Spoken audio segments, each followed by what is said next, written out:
Welcome to the first episode of the Wizard's Tower.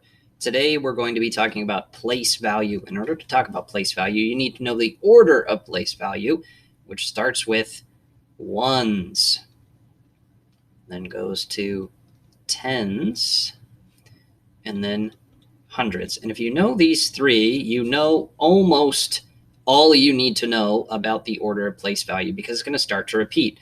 Because next we have thousands, and then we're going to have 10,000s, and then 100,000s, then millions, then 10 millions, and 100 millions, and that same pattern is going to repeat. It's a nice thing about numbers is that there's a lot of repeating patterns that help us to memorize things. We are going to look at some numbers to start off with and just decide how many ones, tens, hundreds, and thousands does that number have.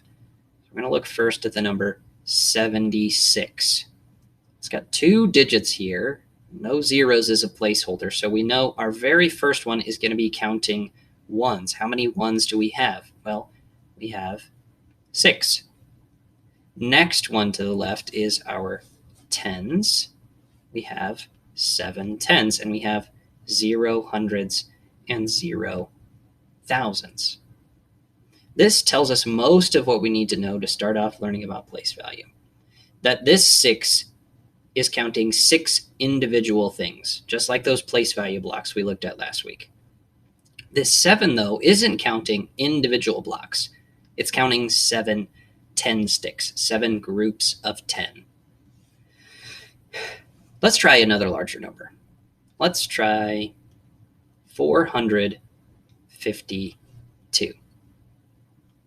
This number, we're going to start here, has 2 ones. That is the ones place. And there's no 0 placeholders here. There's just 3 digits. We know that this next one has to be the tens. So in this number, there are 5 groups of 10. And last, we have our hundreds place. There are 4 hundreds. And as you can see, there's no more digits here. There are 0 thousands. Let's make that 4 just a little bit clearer. Let's try one more larger one. How about the number 1,397? In this number, you probably heard it when I named the number. We have 1,000. We have 3 hundreds. And then 97 is where it gets a little bit tricky just listening to the number. But we know here that we have 9 tens. There's a 9 in the tens place. And we have 7 ones. This is most of what you'll need to be successful with your lesson today. You might also need to write these numbers out in word place value form. So not in our regular word form, but writing it out like this. So let's say we have 1,000. We have 3 hundreds. We have 9 tens. And we have 7 ones.